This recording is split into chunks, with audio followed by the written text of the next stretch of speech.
संत ज्ञानेश्वर हरिपाठाच्या पहिल्या अभंगात किती सुंदर सांगतात.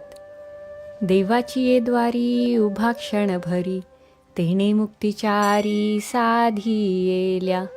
हरिमुखे म्हणा, हरिमुखे म्हणा, पुण्याची गणना कोण करी.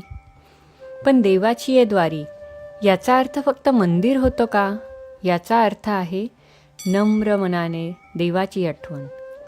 असोनी संसारी जिव्हे वेगू करी, वेदशास्त्र उभारी बाह्य सदा.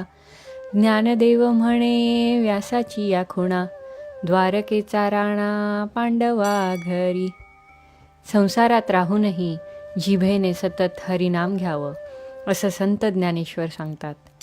आजच्या धावपळीच्या जीवनात काम, मोबाईल, चिंता या सगळ्यात फक्त काही क्षण मनापासून हरी म्हटलं तरी मनाला शांती मिळते. देवाच्या दारात क्षणभर जरी उभं राहिलं तरी 4 प्रकारच्या मुक्ती मिळू शकतात. त्या 4 मुक्ती म्हणजे सालोक्य, देवाच्या लोकात राहणे; सामिप्य, देवाच्या जवळ राहणे; सारूप्य, देवासारखं स्वरूप मिळणे; सायुज्य, देवाशी पूर्ण एकरूप होणे.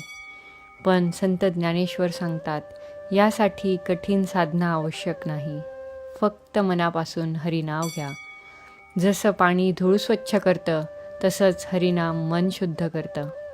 म्हणूनच हरिमुखे म्हणा, हरिमुखे म्हणा.